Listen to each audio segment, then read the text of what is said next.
Hello. Hello. This was my contingency plan. Apparently, I have an allergy to mangoes, and apparently To what? Mangoes. That's so tragic, Robyn. Oh. It is very tragic, believe me. And in literally just cutting up a mango for my daughter, my eyes just I felt like it was appropriate. It was almost like an alien look that I had for you guys. But you know what? Thankfully, day 2 of antihistamines work. And while there's still some scariness, you can't see it. I can't see it at all. You look fantastic. I don't know how we've never met. You look as good as I've ever seen you. Thank you. I am so pleased to be here. I've put my disguise on. I've covered my alienness, and here I am. As have we. Yeah, exactly. I love it. I have so many questions for you. Please, Robyn. I have so many questions for you guys. I literally had to stop myself from watching. I've been binge watching ever since you guys contacted me, which is like, and I was like, no, I have to stop because you guys are trying to do this episode by episode. And if I keep doing this, then all I'm going to do is ask you questions about all of the episodes. And that's please just going to ruin it. We're not going to have any answers to Robyn. Have you not watched this podcast? We know nothing. You are literally our North Star. This is why we have this in front of us at all times. Okay. Oh, can I ask a question? How did you even get that? This was okay. I wrote this years ago. Do you want the story of how this happened? Yeah. Please, yes. Okay. Please. This is Robyn Burnett, everybody. Hi, I'm Brendan Fehr. And I'm Majandra Delfino. A decade or two ago, Closer to 3, really. a while back, we starred in the cult hit WB show Roswell. And while we are in fact ex-co-stars, we are also actual exes. In real life. Boyfriend and girlfriend exes. Unnecessary clarification. But welcome to the X-Files, where we analyze all things Roswell. Episodes, co-stars, guest stars, and all the goings-on in front of the camera and behind the scenes. In our probe, we may or may not agree, we may or may not get along, but if our history is any indication, we will most certainly dig up old stuff from the past and throw down. With guests, old and new, weighing in on who was right and who was wrong. Oh, if we remember it, we're going to talk about it. And if we don't remember, it's all good, because I kept my teenage diary to cross-reference, corroborate, confirm. Wait, what? Correct. So be prepared to pick a side. Your actual diary, like, for real. Having a change of heart? More like a change of underwear. Welcome To the X-Files.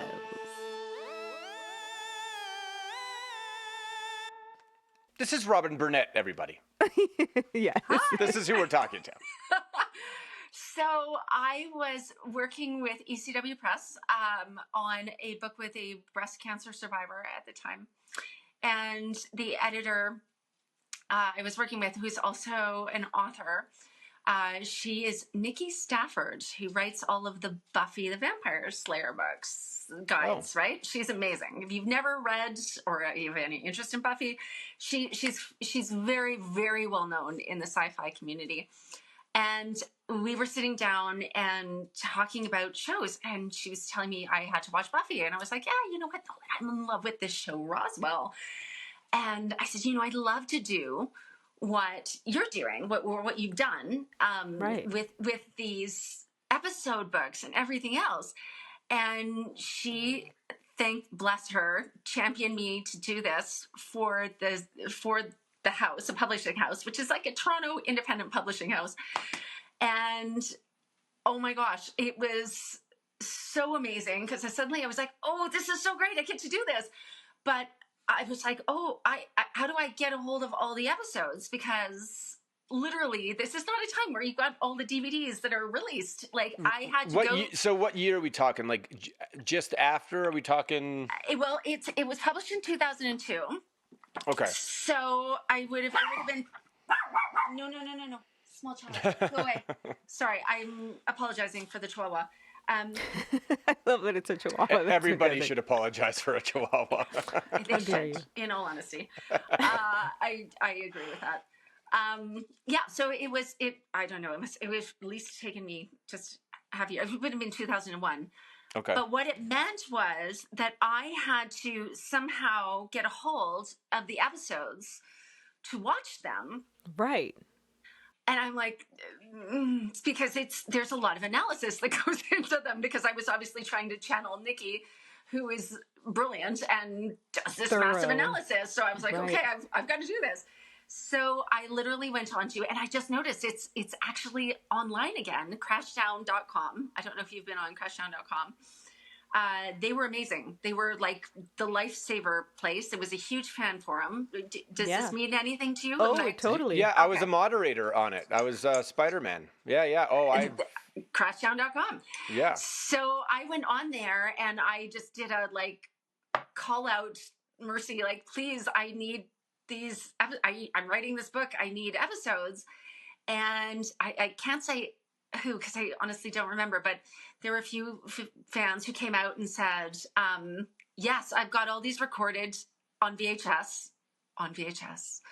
and I will ship them to you for this cost. Whoa. Wow. So I literally wrote all of the first part. I was writing it by season 3. It was on, so I was still able to do it myself. But 1 and 2, I was using these VHS recorded tapes from these fans that shipped them to me, and there you are. That's the coolest thing. That is amazing. Because crazy. What's so crazy, Robyn, is that I had this book. I've had it the entire time. Yeah, I had it back then. A fan gave it to me. What? But Seriously? that's what I'm wondering, is how did you and I both, I guess someone gave it to all of us, that we both have it, Brendan. I've had it the entire time. I have 2 now because I misplaced I don't know if you it. heard Robyn. He misplaced it. Panicked. We were going to cancel the podcast because we can't do it without it. Because we're like, we don't. So I ordered another one online. So you're welcome. Okay, you're welcome for your 7 cents. This is Robyn's copy. I literally wrote this in my copies. So there you go. Oh, that's incredible. And I would happily autograph anytime for whatever, $90 or whatever. You guys are going to Paris. Sorry. Yes, I'm totally we're going to interrupting. Paris. We're going to Paris, and and we're like, we got to get Robyn in, because I have to tell you also, Robyn, not only do you do an incredible job covering all the episodes with incredible analysis, and I also always feel like you're on my side. Every opinion I've had of the episode, I feel so aligned with you. But also your personal information on us was so brilliant. There's a quote in here that I'm going to find that I said that is so crazy because it's so true, and it ends up being sort of prophetic. I end up actually living this quote that I said I hope to grow up and be and be doing.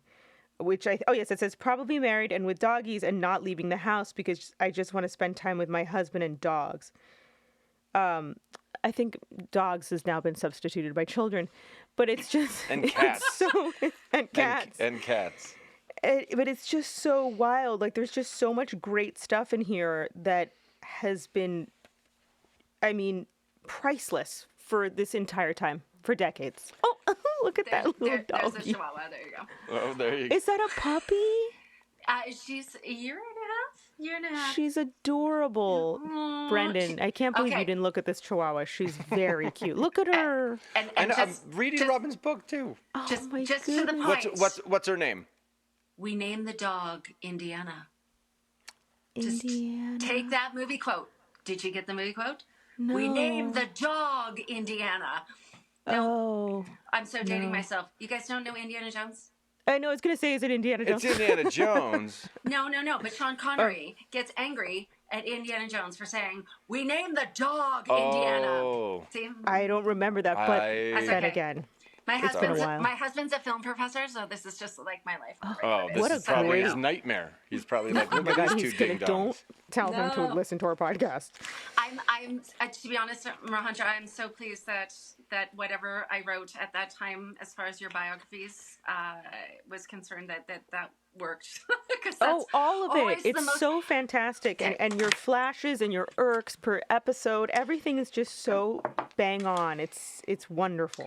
But what kind of help did you have with this? Because you have if you've never read this book, if you've never looked into it, you have a breakdown of all of us, kind of personal facts, how we grew up, et cetera, et cetera. You have this chapter on the Roswell fan phenomenon, where you talk about all the gatherings and Crashdown, et cetera. And then Roswell on the internet. And that was, it sounds insane now to be like, and the internet, kids. But it was a real thing back then. Like it was barely a real thing. And it was amazing. But all the amount of shipper names you have in here. It's incredible. I would love to say how it's been a number of years. Again, to the point. Like if we tested you, sorry to interrupt, would you know? If you tested me, all the shipper names? No. But Okay, good. You're one of us. But if I tested you, as far as like the Roswell quiz, right, or the chicken jokes are kind of my favorite. I love the chicken cross the road jokes. Those are sort of my favorite. Yes. Wait, what? Well, I mean, so first of all, Robyn, we will watch something, we will take notes, and then the next day be on here and be like, wait, what? Like, we are just so, I don't know what's happened. Oh, those. Okay. I was like, I've never done a chicken joke. No, the chicken, like, it literally, okay. The Roswell chicken jokes in the, yeah. To do this massive shout out, you have no idea. Like for me, when I pitched this idea, and Nikki helped champion it, I had no real idea how incredibly dedicated and loyal your fans were. Like I knew I was a dedicated and loyal fan, but I didn't know just to the extent of it. And it wasn't until I went on to crashdown.com, and I'm going to give a massive shout out right now to Fiona Boyle. Fiona, I love you. You were the person. She was the one who came to me, and she just helped me understand this whole story of what the fans did. Oh yeah. To get this show back on. And I love how dedicated the Roswell fans are. And I've seen that with a few different shows, like, and it moved me. And it wasn't just a question of how dedicated they were to get the show back on, but they, they raised money for charities. They did all of these things. And that's such a testament to the quality of the show. And you need to be, I hope you take that in part as part of your contribution, because honestly, Michael and Maria, you guys were the real ones. Max and Liz, I love. They're Romeo and Juliet. They were fantastic. And Max did the whole moody thing, and Liz did the whole like wide-eyed thing. They were brilliant. Sherry and Jason were brilliant in what they were doing in all of their piece. But what was so amazing about you guys is that you were real. You were the real teenagers. You were the ones that were like awkward and banter. And that's part of why I love 285 South so much, is because I think all of us could relate to that understanding of like just the awkwardness. And this is, okay, so sorry, I'm going to totally go on two tangents here. First tangent being, this is right up my alley. Okay, perfect.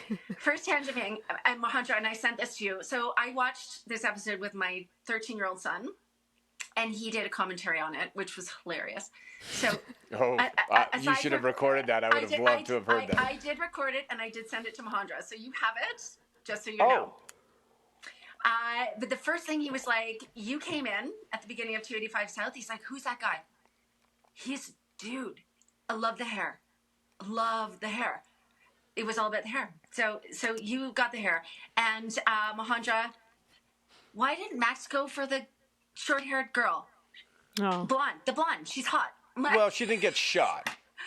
Well, yes. No, but he was always in love with Liz. He didn't just heal Liz out of nowhere. So to the point, I know you guys are always mentioning the hair in your podcast, but Brendan, I will send you that little commentary. There's a few different moments where he refers to you as like he's totally jacked. I'm like, okay, thanks. I love these observations. I like this kid. I like him already. Have your kids. That was my first question. Have your kids, because I think you both have teenagers or close to teenagers. Have they watched the show? Zero interest. Have you not? Mine will, if I'm watching for this podcast, one will kind of saunter in and sit down for a little. They have so many questions though, and I'm like, guys, I'm trying to watch this like without having to explain.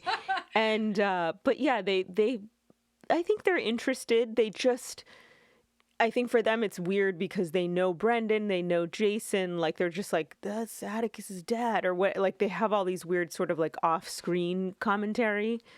But yeah, they seem much more into it. I tried to have my oldest watch My So-Called Life, and she was like, is this an after-school special?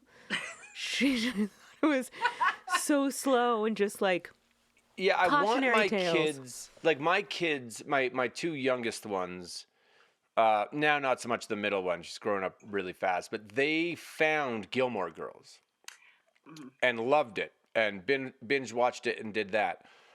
And I find like if you force, like, hey, watch my, especially because I'm their dad and it might be a little weird. I don't know how they process that, but I want them, if they ever do, to find it themselves outside of me, and then they can have their own opinion. But I think I'm just going to ruin the whole thing if I'm just like, but let's just sit down for one episode.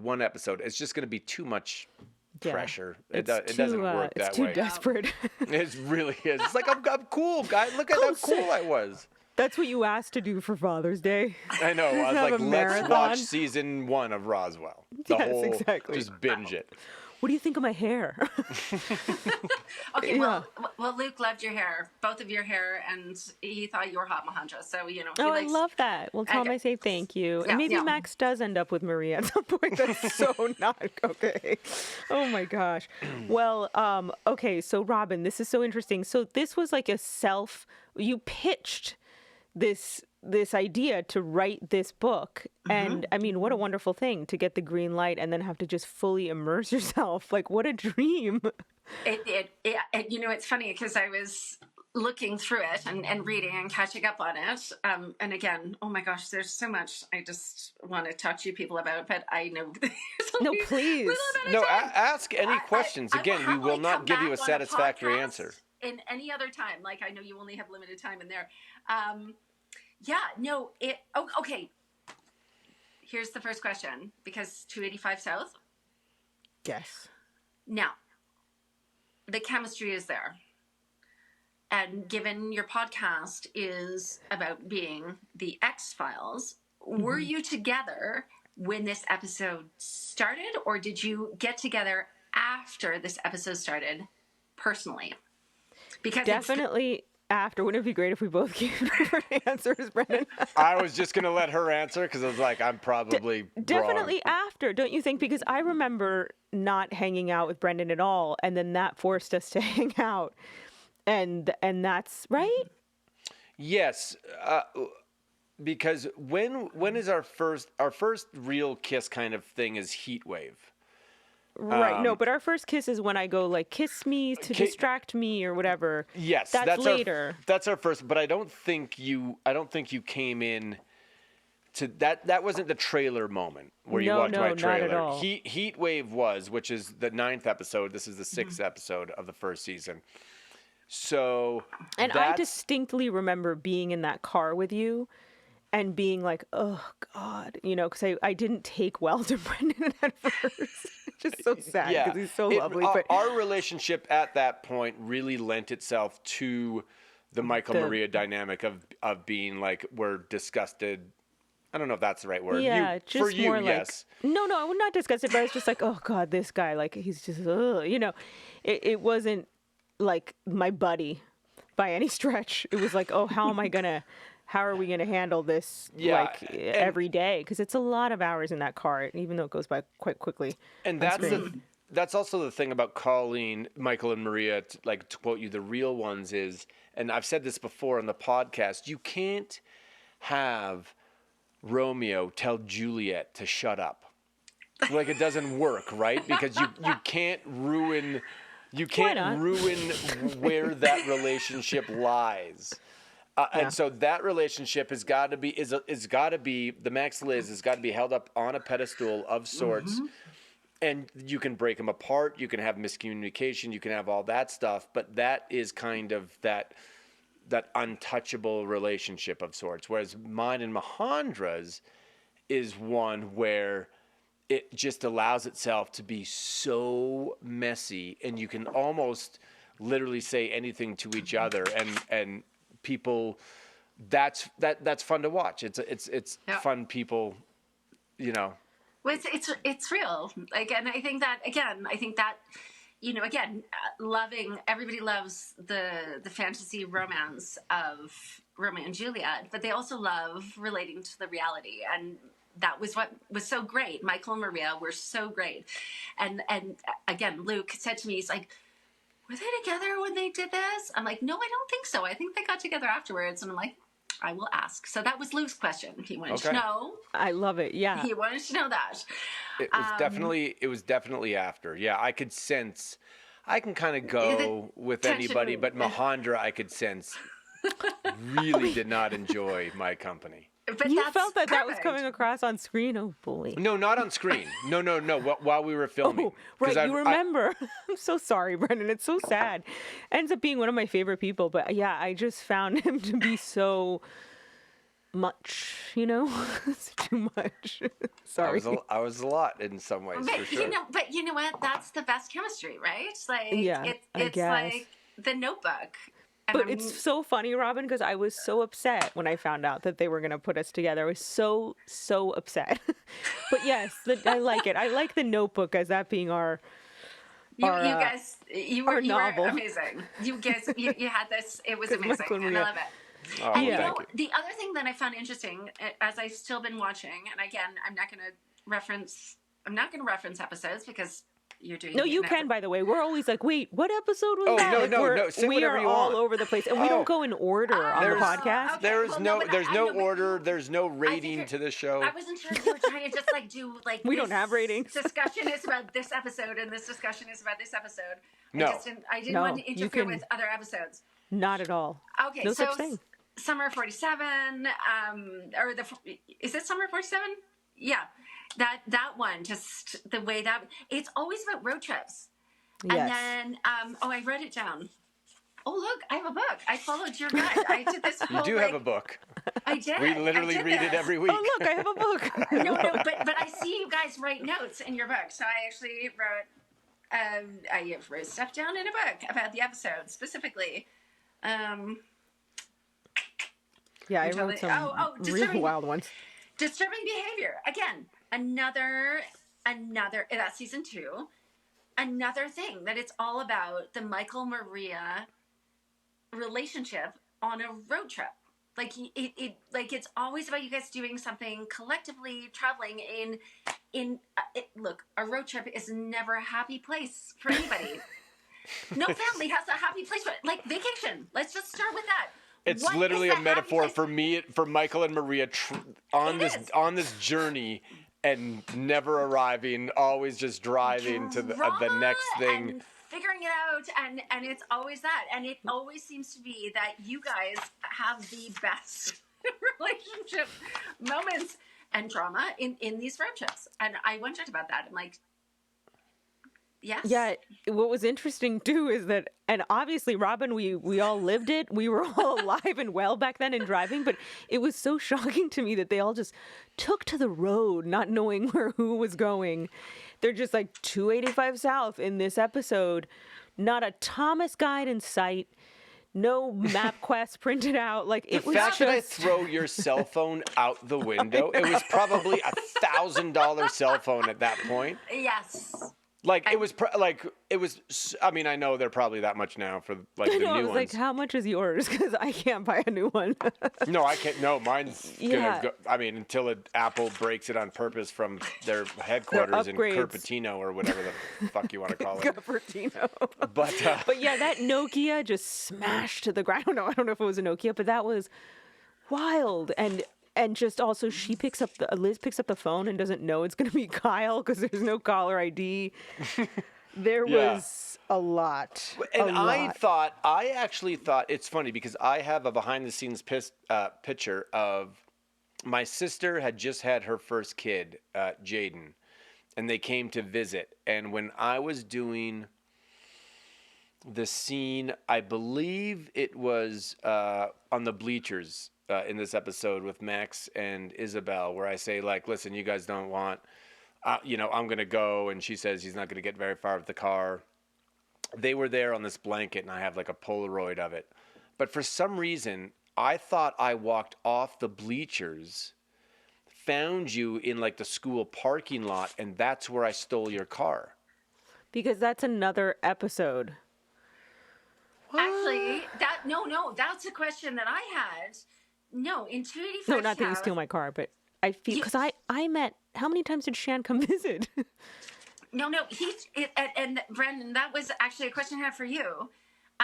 Because what happens is you guys are in the stands and you're talking about the fact you need to find another car. Excuse me, specifically in 285 South. And you're like, oh yeah, I'm going to go and I'm done with you kind of thing. And you literally do one of those like grease lightning jump off the bleachers kind of thing. Yeah. I wondered how many takes that took. Did you just nail that in one take? Like you literally do that, like grab the railing and jump off in this really cool way? I was very lithe, very agile back in the day. Okay. That was it was very impressive because I'm like, oh my gosh. I mean, you could put a set of ballerina shoes on me, and I would do them justice. Okay, my kid did ballet, so he's actually good with that. But I mean, I like literally, it was just like one of those shots. I'm like, really? How many takes? those are. I don't know. This was a very well directed episode. I'll also say what really. In the early stages, and this is why season 1, and probably of every show, is so great, is you're getting to know the characters. The audience doesn't know them as well as they obviously do in season 2, 3, 4, 5, right? You've kind of exhausted some storylines probably at that point. But you don't know a lot about these characters, and the relationships, even between me, Max, and Isabel, you could still possibly have gone another way of like, oh, they're not as a cohesive unit as you think they are. Because of, Michael going off, constantly and Max fixing his problems. There was a lot of strife, yeah, in that relationship. And so that adds like another dangerous, mysterious element. And so the very beginnings of all these relationships, it inevitably adds, I think, just from the fact that no one knows what they are, to this mysteriousness. And this is just, it's such, I mean, you're talking episode 6 in the first season of a show, and I think it is just with the sheriff and the aliens necessarily aren't on the same page, and the humans have got to be, no one knows what's going on, and the audience doesn't. And I just think it's right in the slot.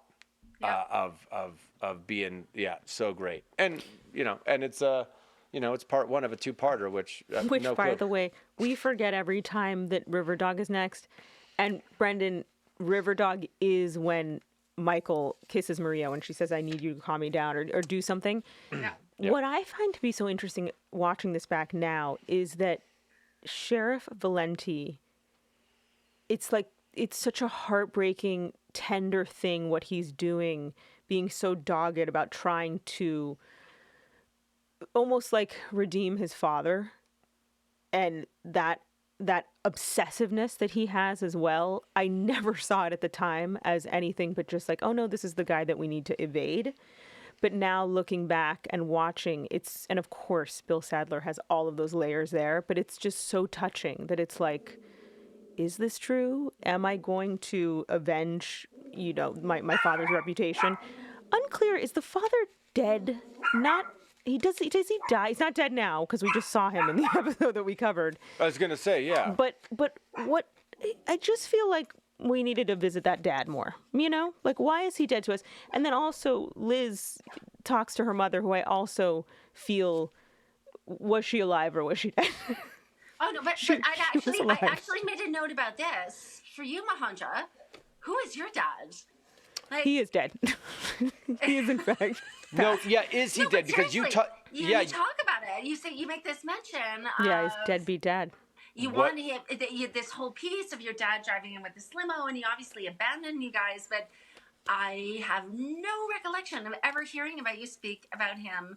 And I don't know, maybe there was Robyn, something you should ask her what her backstory on her dad was as an actor. I've actually watched your podcast, and I'm fully aware of Majandra's. He went on to be in a little movie called Puss in Boots. He is Antonio Banderas. I guess my point is... Antonio Banderas. He is Antonio Banderas. He is Have Benicio you del seen Desperado? Do you know somebody by the name of Zorro? I've heard about the car that he purchased for you when you were like 15 and all this sort of stuff. My So real her father. real dad. Oh, yeah. I'm more speaking to the character. Seriously, like I don't know what. Yeah, did you ever come up with something for that, Majandra? Did you and Diane ever discuss that? Like, who's my dad? Who's my husband? What do we think happened? Because Me and Diane didn't, but it's so funny because I think especially back then, it was so normal to just have like a dad that left. And I think my backstory was that he left when I was too young to even know the man, which just takes care of that right away. You don't know what he even looks like. Maybe there's one picture that the mom keeps tucked away in a shoebox that you have looked at or whatever. But yes, in my mind, I made him someone who was just completely missing in action. okay, Because the other storyline that I also found fascinating, I'm like, how the hell did Michael end up with Hank? It's Hank, right? As the foster dad? yep. How did that happen? Like, honestly, I just don't understand. Like, I know. Well, the backstory on that was I split from the road that Max and Isabel were walking down when they got found, and I was found a couple days later. And he just, I got picked up by him. I got the lucky lotto card of I guess a lot of foster adopted kids get, of someone who just wanted the check. Right, but he didn't pick you up off the road. Like, you were picked up by... I'm gonna say I was picked up by foster care, and then he's just looking for a kid. And somebody thought that Hank was a good choice. Like, that's that, and I know that's a reality, and that's sad. But interesting. I was just like, who decided that this guy, a single father, a single alcoholic, is a good guy to have as a foster dad as opposed to a foster home? Like that literally was one of my. Robyn, like, I do not understand. Robyn, this. Have you ever been to New Mexico? I know. I was gonna say. I was like, he's a pretty good candidate. I'm gonna say. There's no other takers. So what are you gonna do? They're no. But anyway, it's just one of those like, but again, story. I love that, and I understand that you need to do what you need to do with story. But there's moments for me where I'm like, I bet you though Hank was very charming and very good in those kinds of interviews. I would like to think that Hank was charming in some capacity. You know, just in that really like narcissistic mask kind of way, he'd go in and just like charm your pants off. Well, now that I'm thinking about it, what if he was actually kind of put together, had a girlfriend, possibly a fiance that he thought, okay, that couldn't have a baby, this is their thing.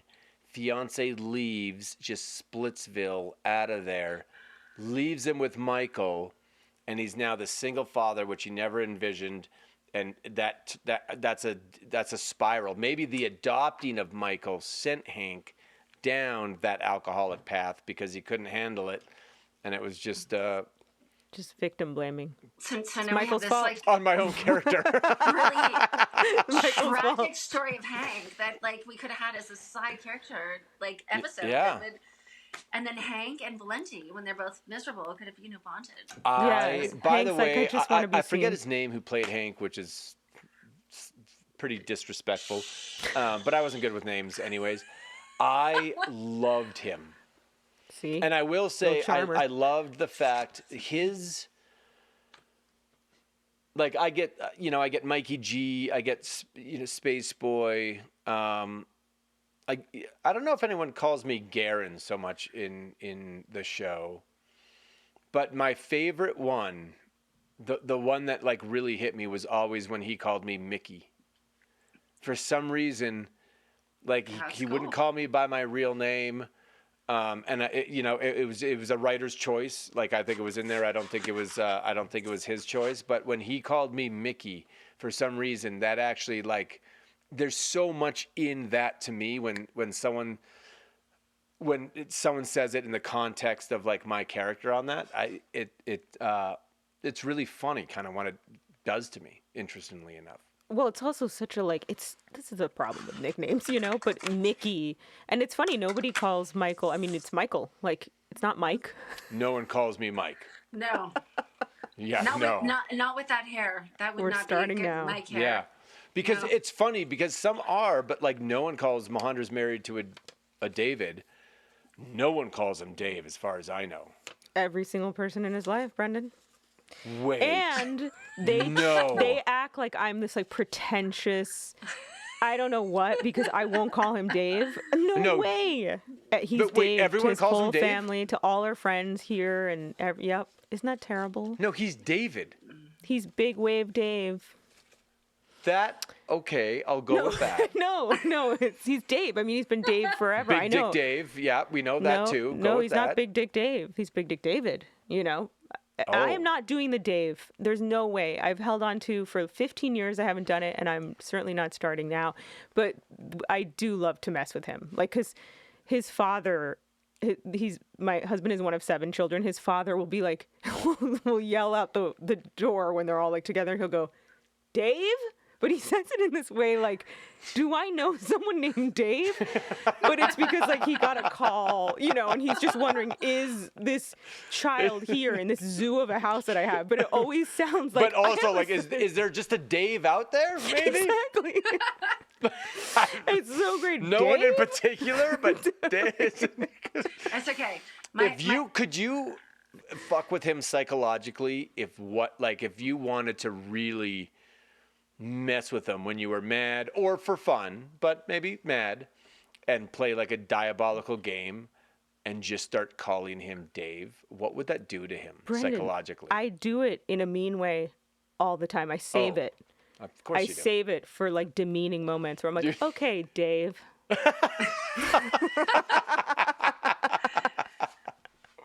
And he loves it. He thinks it's hilarious because it's just so not his name to me, but it really is. And then also everyone's like, well, I've known your husband since he was Dave. And I'm like, sorry, I don't know. He introduced himself as David to me. Like, I don't know what to say. I couldn't ever call him Dave. I know, I don't even want if to do I that was to mad him. at him, if we got in a big tilt and wanted to like dust each other up and go at it. You won't go that low, No, you know what though? Like Too much. It's too much. It feels like it. Yeah, It's it too feels demeaning. Robyn, it please tell feels me that your dirty. husband's name is not Dave. No, but my husband's name is Christopher. Oh, okay. we got a Chris. And but my name is Exactly. Robyn. Take a moment. Oh, Christopher, fuck. Robyn. And first Halloween with my baby girl, and she went as Winnie the Pooh. So hello, my name is Christopher. Hello, my name is Robyn. It's so beautiful. I call him. I have my own nicknames for him, but I feel A-hole, like jack off. no. I'm sure, yes, but no. I Christopher, like to me, Yeah. I like and I am a person who like literally we named our daughter Allie, which has been a bit of a chagrin for her because she's always like, everyone's like, are you Allison? Are you Alexandra? She's like, no, I'm just Allie. Because I'm like, we're just going to call you Allie. So why would we give you a longer name? It's Allie. Yeah. That's your name. It's done. Also, there's some names, it's like Maximilian. I'm sorry. Maxwell. No. Archie. Archibald. No. You just gotta go with. But for Christopher, I call him Chris. But I love calling him Chris. Christopher feels like an endearment, right? It's like Christopher. Yes. It's I know, it's Yeah. so funny. I'm not really into the nicknames. Brendan, Well, I do. Well, do you take a nickname? I do. In hockey, you do. Everything ends in an E. You know, like hockey's got so many. It's just wildly. What are you, Rendensky? I mean, No, in hockey, I would just be. Bren. Brendy? No, it's usually last names. It's all like, Ferry. you know, Ferry, like that's JT. so You know, special. you're like JT Miller was Millsy, like. You know, Trevor Linden, my favorite, was probably, I don't know what his was. It's probably just Trev. Mine would probably be Fehr. It'd probably just be a straight last name. And they come around kind of differently. But what I was going to say, like my oldest daughter's name is James. And when people see her, they're like, Jamie. And it's Don't do it. Not that Jamie's a good that name. doesn't Jamie was even, my brother's name. it doesn't even sound in the same stratosphere to me. Based on that. But my middle daughter's name is Ellison. And we call her Ellie. We almost never call her Ellison. So nicknames. And then my youngest is Ondine. And I almost never call her Ondine. To other people I will, but like her, it's Ani. And so it's a very hockey kind of orientated family. Not so much my nickname, but is it a nickname? But I've said this before, was BJ growing up. And because Brendan Jacob Joel Fehr. Yeah. And when I moved from Vancouver to Winnipeg, and I was in 8th grade, I said, I finally got it. I didn't grow up sheltered per se, probably pretty sheltered generally, but I wasn't some totally naive idiot. And I just went 8th grade, high school, BJ, probably not a great name. I'm going to start going by Brendan now. But BJ is such a normal name, like BJ Novak, like BJ. I had so many BJs growing up. Sorry. So did I, but I gotta go. I'm just gonna my teenage son is hearing this, and I'm totally hearing this. No, but I just but it was weird about there was BJ and the Bear. That was it.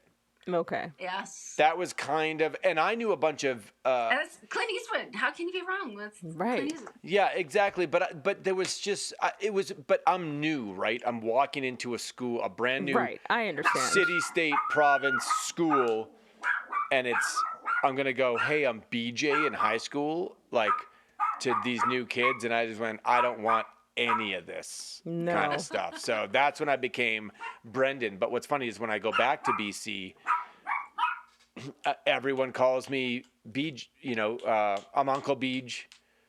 Yeah, but Beej is fine. Uncle Beej. That could be a G. Beej. The notorious Beej. Yeah. Short for Bee Gees. I kind of love that. I love that because obviously I'm Canadian. It's the hockey world, and you are obviously a hockey guy. Still, your girls are hockey girls. They were. They played. They all played. I coached them for a little bit, and then they went, "Yeah, we're not doing this." No. But see, I'd probably be Fairzy. Like you do a lot of Z's, great. like Shorzy. Like Burnett. That's right. Like Burnett, you'd probably be, Burnsy.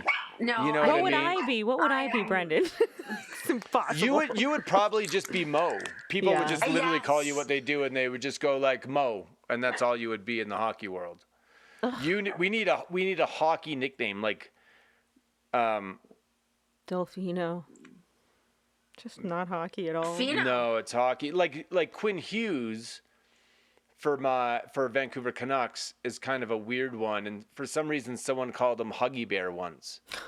Because Hughes, yeah. Hughes has hug. H-U-G. And so he's just his nickname is Huggy Bear, but you can't say Huggy Bear on the ice, like it's too long. So I don't know what they say, but like they'll just say Huggy, but everything's got to end in an E. I'm not leaving. I'm letting the cat out. No, and I have a dog barking, so I apologize for that. So, don't worry about it. So I legit have a question. Okay, ask all the questions. I'm going to. Just going through the episode, this was one thing that I was just like, oh my goodness. If, like us, you loved Roswell and wanted to keep watching the push and pull of Michael and Maria, then check out our show, Baron and Toluca.